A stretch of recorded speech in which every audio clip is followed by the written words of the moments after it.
इस दुनिया की शुरुआत किस प्रकार से हुई। अनेकों टीवी सीरियल्स या पुराणों में हमने सुना भगवान शिव के ऊपर आदिशक्ति नृत्य करती हैं, या कभी कभी हमें यह भी दिखाया गया कि आदिशक्ति और शिव एक साथ नृत्य करते हैं और उन दोनों के इस मिलन से ही जो सृष्टि है उसकी उत्पत्ति हुई। और ऐसी अनेकों ही कहानियाँ हम लोगों ने सुनी है, परंतु आज जो कहानी मैं आपके सामने बताने वाला हूँ या जो चीज़ मैं आपको बताने वाला हूँ इस क्रिएशन के बारे में, शायद ही आपने ऐसा कुछ पहले सुना होगा। और दोस्तों, इस वीडियो के अंत तक आपके मन में एक रोमांच अवश्य भर जाएगा और साथ ही साथ आपके मन में कई प्रश्न भी होंगे और आपके मन में जिज्ञासा भी उत्पन्न हो रही होगी। ये मेरा आपसे वादा है। वीडियो आप आखिर तक देखिएगा।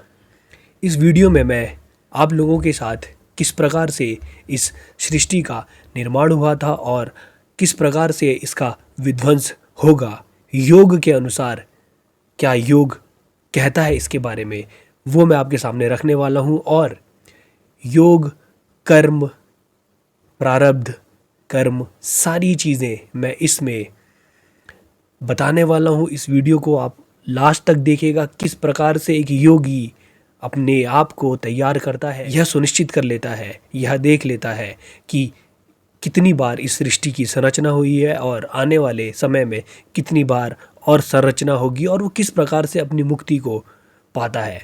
दोस्तों, तो शुरू करते हैं। योगा के अनुसार हमारे शरीर में 114 चक्र होते हैं। चक्र का मतलब वो पॉइंट्स जहाँ पर हमारे शरीर में प्रवाह होने वाली जो ऊर्जा है या नाड़ियाँ हैं वो एक दूसरे के साथ इंटरसेक्ट करती हैं। जिन जिन जगह पर ये नाड़ियाँ आकर एक दूसरे से मिलती हैं उन जगहों को हम चक्र बोलते हैं। और जब ये नाड़ियाँ एक दूसरे से आकर अलग अलग जगहों पर मिलती हैं तो हर चक्र का अपना एक कैरेक्टरिस्टिक होता है या अपना एक स्वरूप होता है, अपनी एक क्वालिटी होती है। या यूं कह लें कि हर चक्र में ऊर्जा एक सुनिश्चित प्रकार से कार्य करती है। अगर मैं इसका उदाहरण आपको देना चाहूँ तो बिजली को अगर हम एक बल्ब में प्रवाह करवाते हैं बिजली का, तो वह बल्ब हमें रोशनी देता है। और अगर हम वही बिजली एक हीटर में प्रवाह करते हैं तो वहाँ से हमें ऊर्जा मिलती है, ऊष्मा के रूप में मिलती है, हमें वहाँ से गर्मी का एहसास होता है। ऊर्जा वही है, परंतु वो अलग अलग जगह पर जाकर उसका रूप बदल रहा है। कहीं पर वह हमें रोशनी दे रही है और कहीं पर वह हमें गर्मी दे रही है। इसी प्रकार से हमारे शरीर में जो चक्र हैं उनकी अपनी अपनी कैरेक्टरिस्टिक्स हैं और हर चक्र एक अलग तरीके से बिहेव करता है और उसकी अपनी एक क्वालिटी होती है। जिस प्रकार से हर एक चक्र की अपना एक गुण होता है, अपनी एक क्वालिटी होती है, उसी प्रकार से ये जो हमारी सृष्टि है इसका भी अपना एक गुण है। जैसे ये सृष्टि की पहले रचना होती है और उसके बाद इसका लय हो जाता है। योग के अनुसार 84 अंक का बड़ा महत्व है। इसी प्रकार से 108 जो अंक है उसका भी बड़ा महत्व है। तो चलिए आइए देखते हैं कि इनका इतना महत्व क्यों माना गया है। इस सृष्टि को चलाने के लिए ऊर्जा की आवश्यकता है और उसी प्रकार से अगर हम अपने शरीर में देखें तो ऊर्जा का प्रवाह होता है और वो ही हमारे चक्रों में ऊर्जा जाती है जब, तो हमारे चक्र एक्टिवेट होते हैं। योग के अनुसार ये सृष्टि 84 बार निर्मित हो चुकी है और अगर हमें सृष्टि की रचना करनी है तो उसके लिए ऊर्जा का प्रवाह होना अति आवश्यक है। रचना होने का मतलब है कि जो ऊर्जाएं हैं वो एक निर्धारित रूप से प्रवाह कर रही। हमारे शरीर में उपस्थित चक्रों में भी ऐसा ही कुछ हो रहा है। मूलाधार चक्र में ऊर्जा स्थित होती है और वहाँ से जब ऊर्जा का प्रवाह ऊपर की तरफ होता है तो अलग अलग चक्र एक्टिवेट होते हैं। जिस व्यक्ति की ऊर्जाएं जितने अच्छे प्रकार से प्रवाह करती हैं वह व्यक्ति उतना ही विकसित होता है। उदाहरण के लिए अगर किसी व्यक्ति के 21 चक्र ऊर्जावान है तो वह एक खुशहाल जिंदगी जीता है। अगर किसी के 84 चक्र ऊर्जावान है तो वह एक सिद्ध कहलाता है, और अगर किसी के 114 चक्र ऊर्जावान है तो वह चक्रेश्वर कहलाता है। हमारे ऊर्जा शरीर में 114 चक्र होते हैं।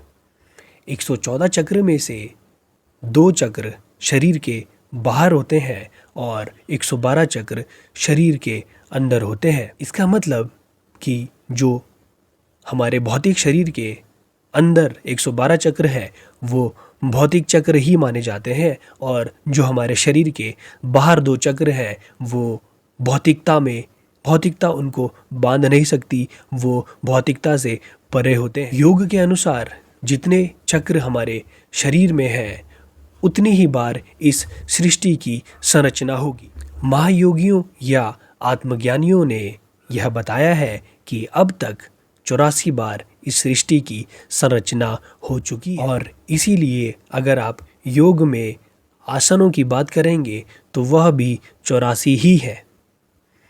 इन 84 योग आसनों का अर्थात यह है कि हमारी जो सृष्टि है वो किसी एक प्रकार से घटित हुई होगी, और 84 योगासन अब तक जो 84 बार हमारी सृष्टि घटी है वो ही एक प्रकार से रिप्रेजेंट करता है। तो अगर 84 बार इस सृष्टि की संरचना हो चुकी है तो पहली बार इस सृष्टि की संरचना कब हुई और कैसे हुई, चलिए देखते हैं। महायोगियों के द्वारा यह बताया जाता है कि इस सृष्टि की संरचना का आधार महादेव शिव है। तो महादेव शिव ने किस प्रकार से इस सृष्टि की संरचना करी? महादेव एक योगी है। एक योगी अपनी सांसों के ऊपर कार्य करता है और अपनी सांसों को साधता है। और अगर आप कोई योग क्रिया करते हैं जैसे शांभवी महामुद्रा क्रिया, तो हम जब शांभवी महामुद्रा क्रिया की शुरुआत करते हैं तो हम सांस छोड़कर शांभवी महामुद्रा की शुरुआत करते हैं। तो बताया जाता है महादेव ने जब इस सृष्टि की संरचना करी तो उन्होंने सांस छोड़कर इस सृष्टि की संरचना करी। तो वो सांस छोड़ रहे हैं और उनकी सांसों के साथ क्या हो रहा है? सृष्टि की संरचना हो रही है। उनकी सांसों के माध्यम से, सांसों के साथ साथ ब्रह्मांड, अनेक ब्रह्मांड इस दुनिया में पैदा हो रहे हैं। एक योगी की सांस बहुत गहरी होती है, बहुत लंबी होती है, और अगर आप किसी योगी से मिलेंगे जब वो सांसें छोड़ते हैं तो वो काफ़ी लंबे समय तक उनकी सांस चलती रहती है। तो महादेव भगवान तो आदि योगी है, योगियों के भी वो ईश्वर है। तो जब महादेव अपनी सांस छोड़ेंगे तो उनकी जो श्वास छोड़ते हुए जो समय बीतेगा वो अनेकों कल्पों तक बीतेगा। मतलब ये जो सृष्टि की संरचना है ये अनेकों वर्षों तक, कल्पों तक चलती रहेगी। सृष्टि की संरचना चलते रहने का तात्पर्य यह है कि जो सृष्टि है इसका हर क्षण विस्तार हो रहा है। जैसा कि वैज्ञानिक भी बताते हैं कि जो हमारा यूनिवर्स है ये इसका विस्तार हो रहा है, ये दिन प्रतिदिन एक्सपैंड होता जा रहा है, कॉन्ट्रैक्ट नहीं हो रहा है, ये एक्सपैंड हो रहा है। अगर आपने कभी ध्यान दिया होगा, सांस छोड़ने और सांस लेने के बीच में एक गैप आता है।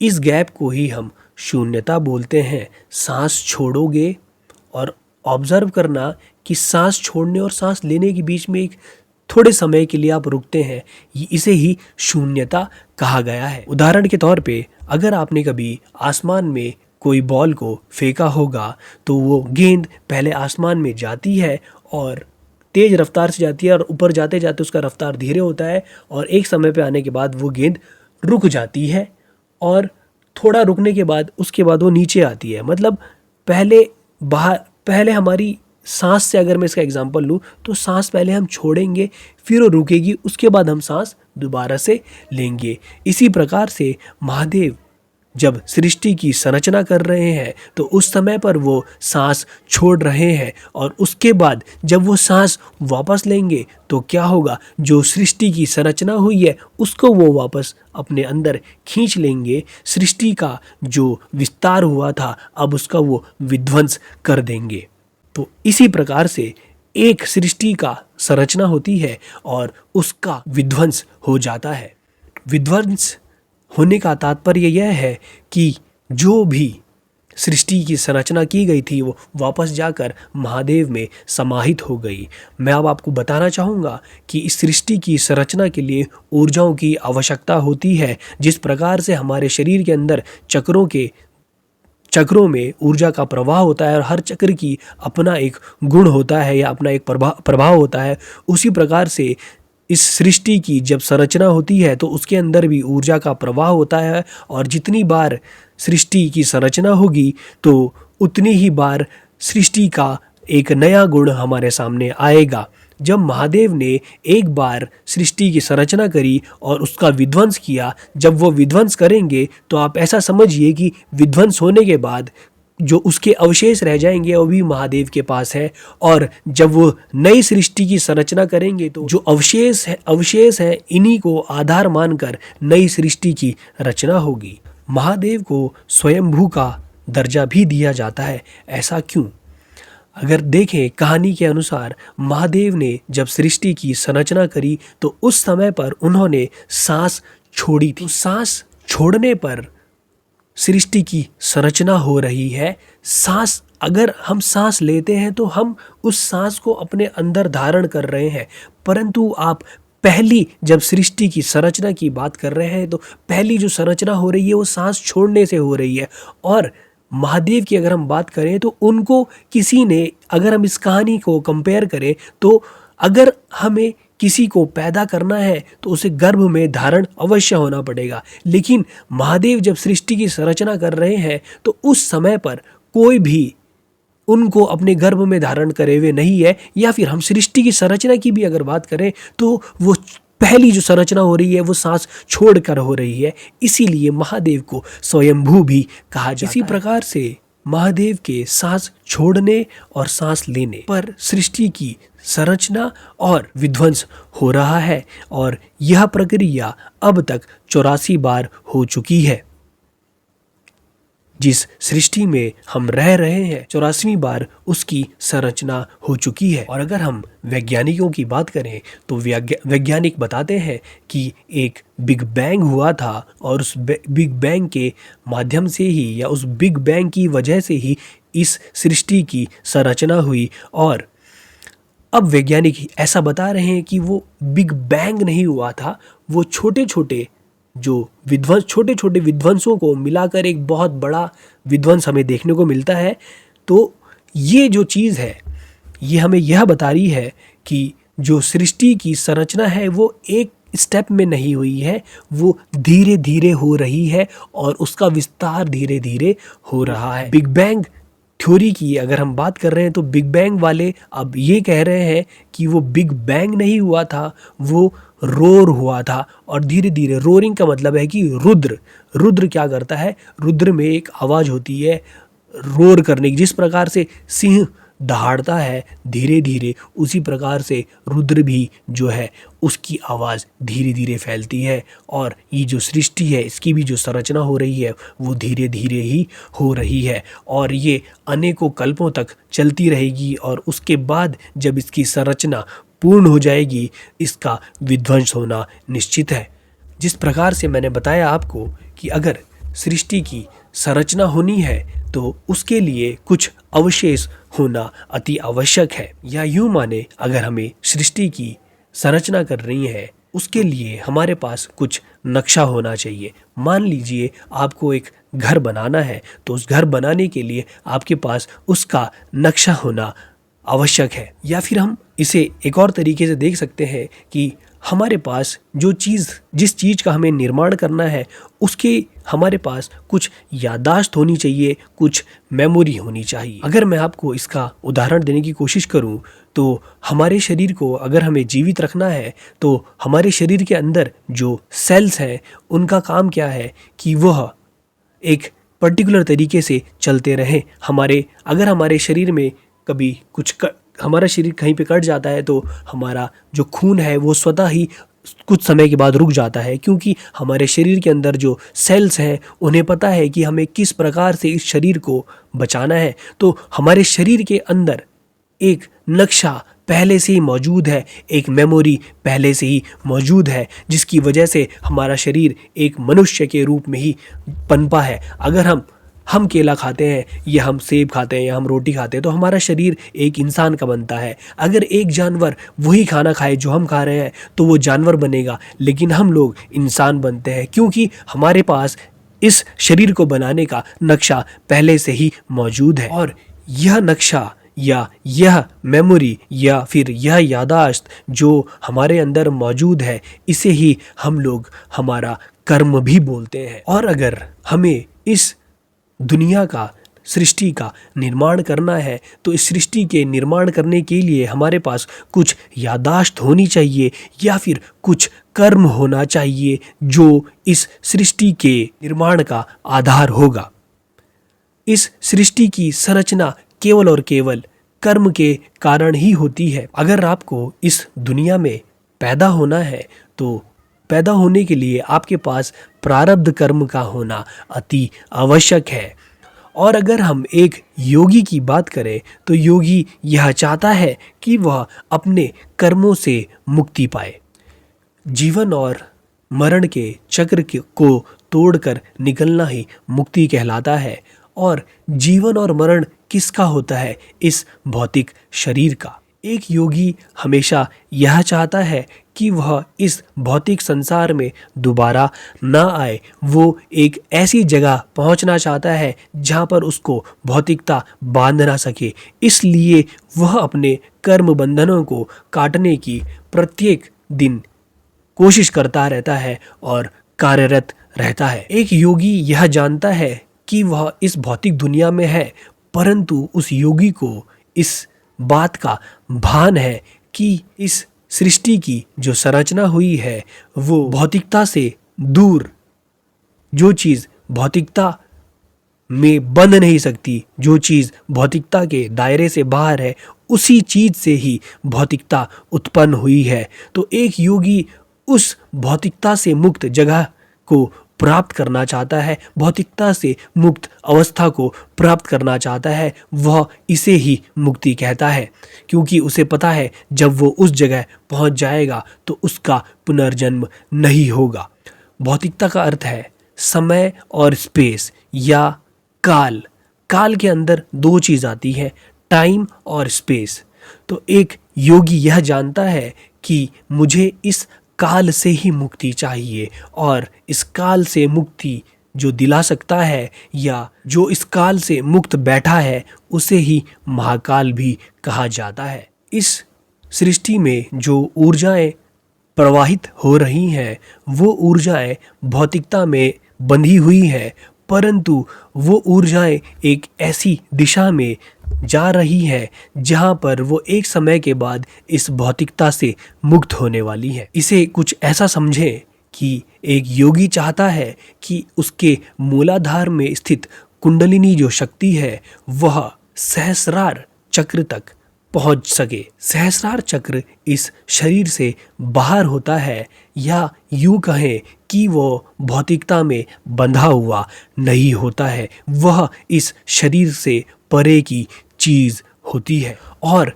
एक योगी उसी स्थान पर पहुंचना चाहता है जो भौतिकता से परे हो, भौतिकता से मुक्त हो। महायोगियों ने बताया है कि इस सृष्टि की संरचना 114 बार होगी, और जो 114वीं संरचना होगी वह भौतिकता से मुक्त होगी, क्योंकि जो 113वीं संरचना होगी उसको महादेव जब भस्म करेंगे तो उस समय पर वो सांस अंदर खींचेंगे और उस श्वास को अपने अंदर रोक कर रखेंगे। और जब हम सांस लेने के बाद सांस को रोक कर रखते हैं, इसे ही हम कुंभक कहते हैं। और जिस समय पर आप कुंभक लगाते हैं उस समय पर आपके शरीर के अंदर जो ऊर्जाएं हैं उनका विस्फोटन होता है, जो भी चीज़ें आपके अंदर है उनका विस्फोटन होता है। तो इसी प्रकार से महादेव जब 113वीं सृष्टि को ख़त्म करेंगे तो वह कुंभक लगाएंगे, और कुंभक लगाने से होगा क्या, जो भी भौतिकता, जो भी चीज़ें इस 113वीं सृष्टि के अंदर थी वो महादेव अपने अंदर ही भस्म कर देंगे, और उसका एक भी अंश नहीं बचने वाला है। और इसीलिए महादेव को भस्मेश्वर भी कहा जाता है। और जब महादेव सब कुछ भस्म कर देंगे और उसके बाद सांस छोड़ेंगे तो इस सांस के साथ भौतिकता बाहर नहीं आने वाली है। केवल और केवल भौतिकता से परे जो चीज़ होगी वह ही इस सृष्टि में रह जाएगी, और जो 114वीं सृष्टि होगी वह भौतिकता से परे होने वाली है। मतलब वहाँ पर कोई भी कर्म बंधन नहीं रहने वाला है। 114वीं जो सृष्टि है वह मुक्ति को ही दर्शाती है। जो भी जीव इस संसार में आया है वह 114वीं जो संरचना होगी उसमें जाकर अवश्य मुक्त होगा। परंतु एक योगी चाहता है कि जब उसका जन्म हुआ है वह उसी जन्म में ही अपने इस भौतिकता को समाप्त कर दे, कर्म बंधनों से मुक्ति पाए और उस जगह पर पहुँचे जहाँ उसे कर्म दोबारा से बांध ना सके। इसी जन्म में मुक्ति का अर्थ यह है कि वह 84वीं सृष्टि से सीधा 114वीं सृष्टि में पहुंच जाए। इसके लिए उसके अंदर जो यह 84 सृष्टि हुई है उसका जो भी अंश उसके अंदर है वह उसको भस्म कर दे। जैसे महादेव 113वीं सृष्टि को भस्म करेंगे उसी प्रकार से एक योगी अपने अंदर 84वीं सृष्टि में ही जो कर्म बंधन या यादाश्त या मेमोरी उसके अंदर है वह उन सब को भस्म करना चाहता है, और उन सब को भस्म करके वह 114वीं सृष्टि में प्रवेश करना चाहता है। एक योगी इस सृष्टि में ज़्यादा समय बंध के रहने वाले लोगों में से नहीं है, तो वह 84 से 114 के बीच का जो सफ़र है वो तय नहीं करना चाहता है। वह कूद के 84 से सीधा 114 पर जाना चाहता है। वह एक लंबी छलांग लगाना चाहता है और इस भव सागर से मुक्ति पाना चाहता है। और इसीलिए एक योगी अपनी सांसों पर विजय पाना चाहता है और वह अपना जीवन अपनी सांसों को साधने पर लगा देता है। योग में कुंभक का बहुत अधिक महत्व होता है। अपने कर्म बंधनों को खत्म करने के लिए एक योगी कई वर्षों तक समाधि में जाते हैं, या वह अपने शरीर को उस स्तर तक लेकर चले जाते हैं जहां पर उनके शरीर को श्वास की आवश्यकता ना पड़े, और जब श्वास की आवश्यकता ही ना पड़े तो उसी समय पर उसके अंदर के जो कर्म बंधन है वह उनको जला सके और मुक्ति पा सके। जब एक योगी समाधि की अवस्था में होता है तो उसके शरीर में श्वास का प्रवाह बहुत कम हो जाता है, और वह श्वास के प्रवाह का खत्म हो जाना केवल इस चीज को दर्शा रहा है कि वह अपने कर्म बंधनों को या भौतिकता को खत्म कर रहा है, और एक समय के बाद धीरे धीरे इसकी भौतिकता जब खत्म हो जाएगी तो वह मुक्ति को ही प्राप्त कर जाएगा। आशा करता हूँ कि इस वीडियो से आपको अनेकों चीज़ें सीखने को मिली हो, और अगर आपको ये वीडियो पसंद आया हो तो कृपया बाकी लोगों तक भी यह पहुंचाएं और कमेंट करके अवश्य बताएं कि आपको ये वीडियो कैसा लगा। किसी और टॉपिक पे आप वीडियो चाहते हैं तो अवश्य मुझे बताएं, उस टॉपिक के ऊपर मैं वीडियो बनाऊंगा। मिलेंगे आपसे अगली वीडियो में, तब तक के लिए नमस्कारम, धन्यवाद।